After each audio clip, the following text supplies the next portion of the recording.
안녕하세요. 갬성쟁입니다. 잘들 계셨나요?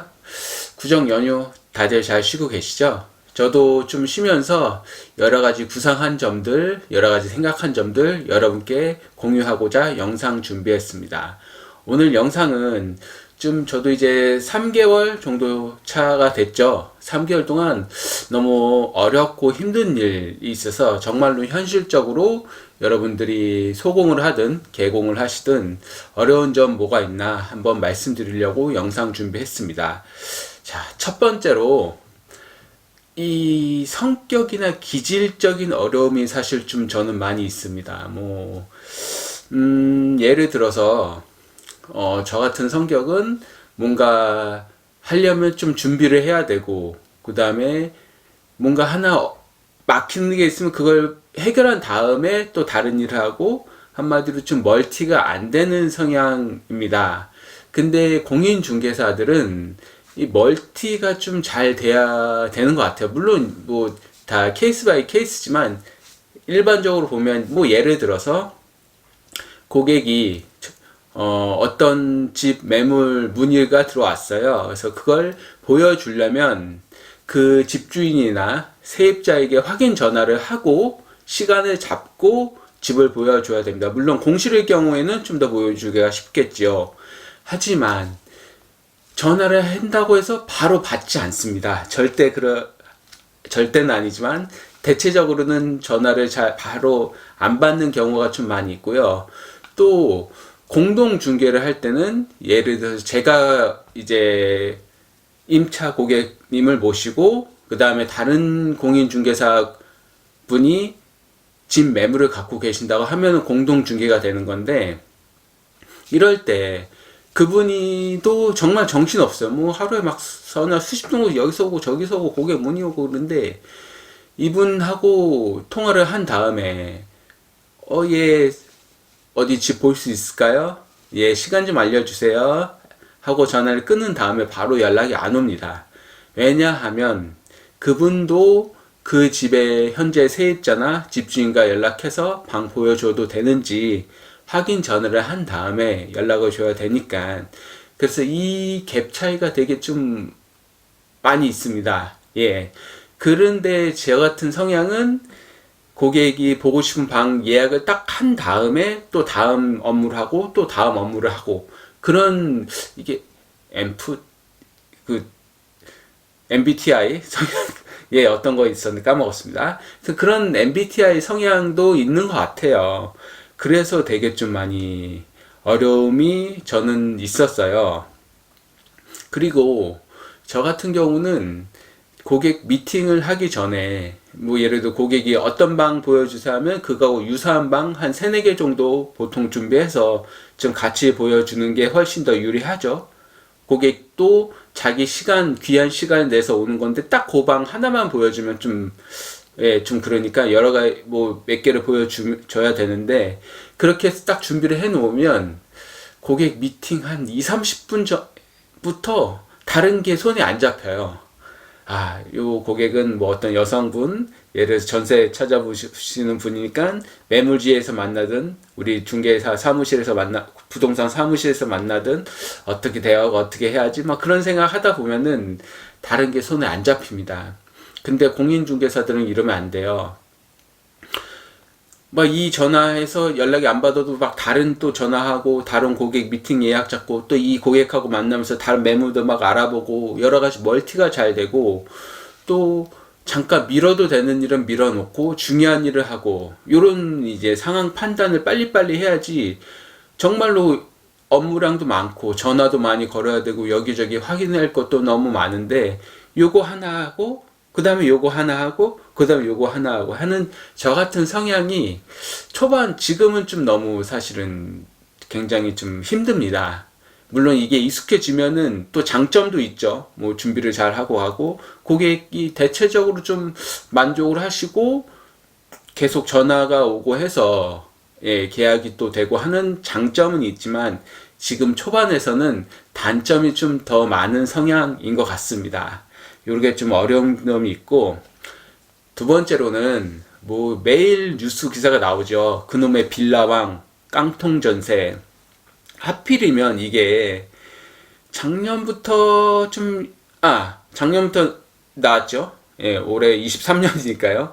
작년부터 하필이면 그때부터 나와가지고 작년에 이제 저처럼 자격증을 따신 분, 바로 일을 시작하신 분, 혹은 이제 자격증을 따놓고 있었지만 작년부터 일을 시작하신 분들, 한마디로 새로 진입하는 사람들에게 너무나도 큰 어려움이고 제약입니다. 저도 뉴스를 봅니다. 새로 방을 구하려는 임차인보 뉴스를 봅니다. 너무 좀 안 좋은 뉴스가 많죠. 빌라왕이니 깡통 전세에서. 그래서 진짜 이건 뭐 어떻게 해야 될지, 부동산 쪽에 새로 들어오는 분은 정말로 어려운 문제입니다, 사실.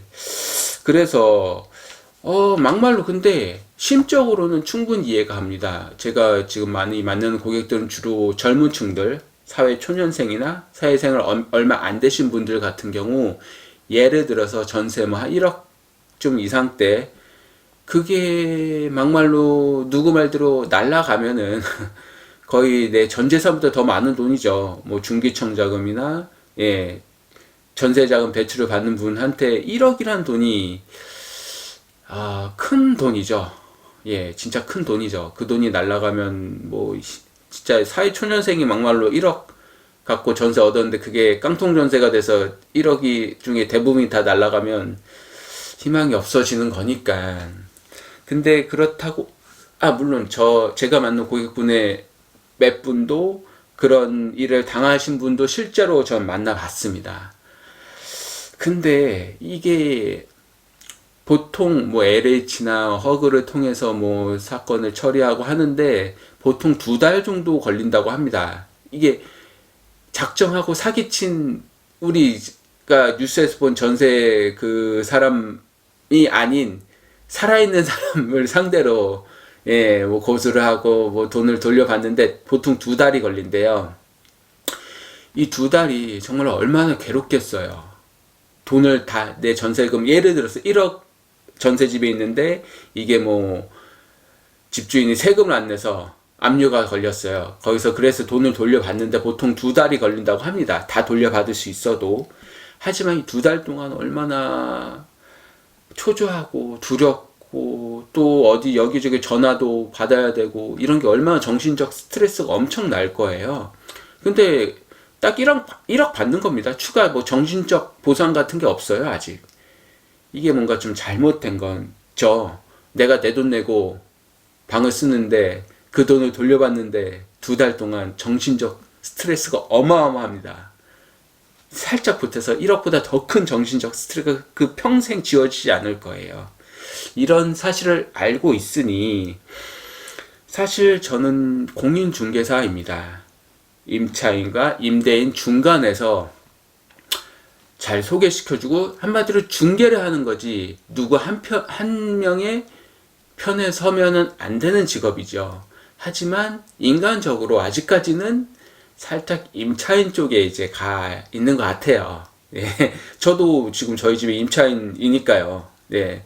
그러다 보니까 뭐 많이 좀 정신적 스트레스 받고, 또 이 깡통 전세가 아닌 거를 서류적으로 이제 설명하기가 사실 굉장히 좀 힘듭니다. 업무가 좀 많이 돼요. 뭐 공시지가도 봐야 되고, 전에 거래 내역도 살펴봐야 되고, 이게 참 어려움이 좀 너무나도 많고,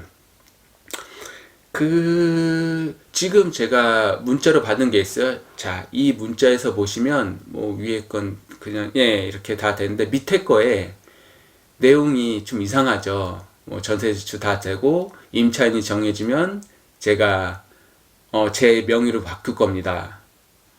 자, 이분이 매일까지는 아니지만 저한테 막 문자를 이렇게 보내요. 어떻게 제가 번호를 알게 돼가지고 그다음부터 계속 그냥 보내는 것 같은데 좀 이상하죠. 내용만 보면은. 예.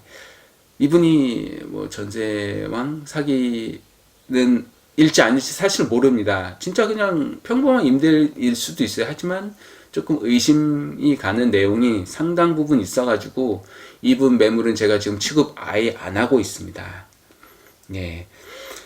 그러다 이게 참 신입 공인중개사에게 참 어려움인 것 같습니다. 그래서 솔직히 이 빌라망 전세 사기 같은 경우 제 생각에는 좀 미비한 법과 그 다음에 잘못된 사회적 인식의 결과물이 아닌가라는 생각을 저는 좀 많이 하게 됐습니다. 제가 또 괜히 건방지게 이런 얘기 하면은 다른 중개사님이나 그런 분들이 좀 뭐라고 하실 수도 있겠지만, 제가 이제 중개를 못할 수도, 근데 제 채널에 아직 그만큼 파급력이 없어서 모르겠지만 솔직히 그래요. 이제 고작 3개월 일해 봤는데도 이게 확실히 판단이 섭니다. 자, 그리고 마지막으로 좀 힘든 임차인도 있고 힘든 임대인도 있어요. 예를 들어서 임대인 같은 경우는 불법 개조를 좀 많이 합니다. 예를 들어서 이제 우리가 불법 개조 흔히 신고 안 하고 발코니 확장한 거, 발코니 확장도 다 신고를 해야 되는데 아예 안 하고 그냥 마음대로 확장해서 걸리면은 뭐 위반 건축물로 해서 이제 정부 지원 대출이 아예 안 나옵니다. 임대 대출이. 그런 문제가 좀 많이 있어요. 그런 거를 실수를 하거나 몰라서 한 거나 이게 한두 번 정도 당연히 있을 수도 있습니다. 근데 어떤 임대인 분 이제 매물을 제가 조사하다가 이분은 정말로 건축물 대장 보니까 상습적으로 그런 분이 있어요. 한두 번 잠깐 실수로 발코니 확장하는 거 신고 안 하고 했을 수도 있고, 베란다 같은데 좀 공사 이게 뭐 어때? 사실 베란다 뚫려있는 베란다 위에 지붕도 해주고 하면은 좋죠. 임차인한테 너무 좋은 데인데 그런 거를 예전엔 단속했는데 갑자기 단속해서 위반 건축물이 될 수 있습니다. 그런 미미한 거는 어느 건축물에 있을 수도 있습니다. 별거 아닌데 위반 사례가 한 막 대여섯 개 되는 거예요. 하고 제가 또 최근에는 방 하나를 막 2개, 3개로 쪼개가지고 임대를 하는 분도 있습니다. 그래서 그분 것도 저는 취급을 아예 안 하고 있습니다. 그래서 제가 계약이 좀 잘 안 되나? 근데 그건 진짜 아닌 것 같아요. 그런 분도 있고, 갑자기 어떤 분은 집을 보여서 다 계약을 한다고 이제 가계약금 넣으려고 하는데 갑자기 월세를 높입니다. 뭐 예를 들어 1억 2천에 20으로 했다가 반전세식으로 했다가 1억 2천에 30만 원으로 10만 원 월세를 올리는 게 얼마나 부담이죠. 당연히 반전세인데. 그래서 이제 계약이 안 된 건도 있고 해서 참 어려움이 너무나도 많이 있습니다.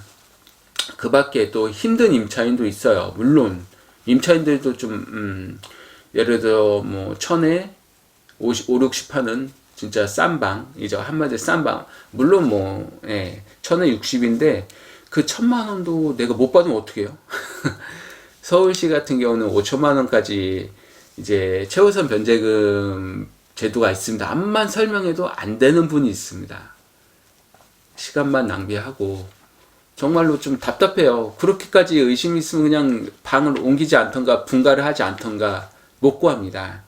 근데 정말로 그런 분이 너무나도 많고, 그 밖에 뭐 어설프게 요새 이 채널을 보는 우리 방을 구하시는 분도 근저당이란 개념 자체도 잘 몰라요. 근저당 5억이면 5억 빚이 있는 줄 아는 분도 있고, 그 다음에 토지건물 공시지가 또 이것도 사실 그런 뭐 100%다 믿을 것도 아니고, 물론 확인은 다 해드리지만 저희는 공인중개사는 현재의 상황에서 계약을 한다면 뭔가 위험 요소가 있는지 설명하는 거지 저희가 미래까지 내다볼 수는 없습니다. 근데 어떻게 미래 예측하고 절대 아니게 해주세요, 특이하게 넣어주세요, 그런 거는 좀 이렇게 하기 힘듭니다. 그런 임차인도 있고, 또 집에 갔을 때 그 집만의 약간 그런 냄새가 있습니다. 저희 집도 있겠죠. 누구 모르는 사람, 처음 오는 사람은 이 집은 이상한 냄새 나네.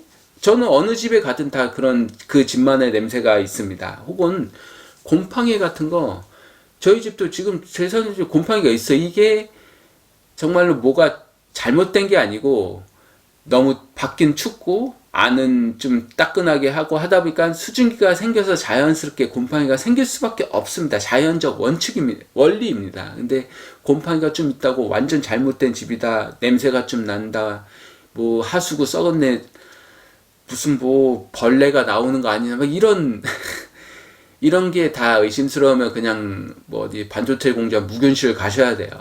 예, 진짜 집에 하자가 없는 이상, 하수구 냄새 나면 정말 심각하면 임대인에게 말해야 되지만, 그게 아니면 뚫어뻥 그 다이소 가서 2,000원짜리 한 달에 한 번씩만 뿌려주면 냄새 전혀 안 납니다.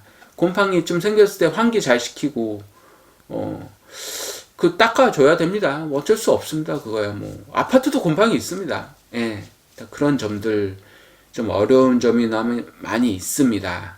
근데 그래도 제가 이렇게 조금씩 계약도 하고 하는 이유는, 암만 그렇다 해도 세상에는 정말로 좋은 분들이 많아요. 예를 들어서 저희 이제 공인중개사 우리 선배님들 같이 하시는 분들이 많이 도와줬습니다. 제가 이제 잘 모르는 거 가지고 허둥지둥 될 때 이렇게 하는 거야, 서류는 이렇게 준비하는 거라고, 그분들이 뭐 저랑 아무 관계도 없는데도 정말로 많이 알려주셔서 계약을 하는 것도 있고, 또한 고객이나 임대인분들 정말로 착하고 정말로 잘 도와주고 이해 많이 해주시는 분이 또 있습니다. 그러니까 제가 계약도 하고 이렇게 계속 이쪽 일을 좀 더 이제 한번 열심히 한번 해보자라는 생각을 좀 하는 부분이 굉장히 많이 있습니다. 물론 어려움이 있지만 또 많이 좋으신 분들, 여기저기 도움도 주시고 그런 분들도 많이 있긴 있습니다. 하지만 확실한 거는, 이제 저 같은 신입으로 공인중개사 일을 시작하시는 분은 정말로 요즘 같은 때가 너무 힘든 시기라는 거는 확실한 것 같습니다. 그러니까 여러분들 이 영상 보시는 분들도 공인중개사 이 자격증이 장롱면허로 상당히 많이 있다고 하죠.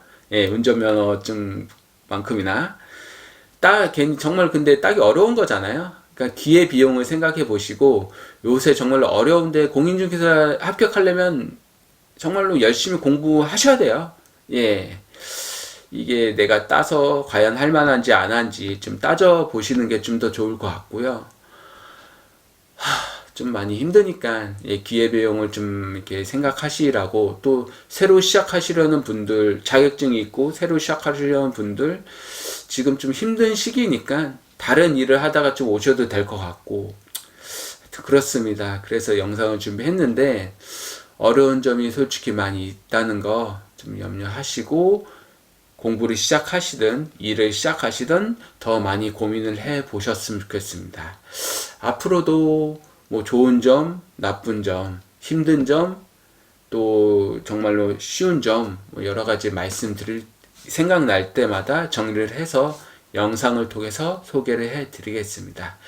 자, 긴 시간 동안 제 영상 시청해 주셔서 너무나도 감사하고요. 요즘 같이 힘들 때 다 화이팅 하시고 모든 일이 잘 될 거고, 주위에 또 좋은 분들, 나를 도와주려는 많은 분들이 있으니까 두려워하지 마셨으면 좋겠고, 정말 열심히 하면 누군가 도와줍니다. 저도 열심히 할 테니까 여러분들 모두 화이팅 하시기 바랍니다.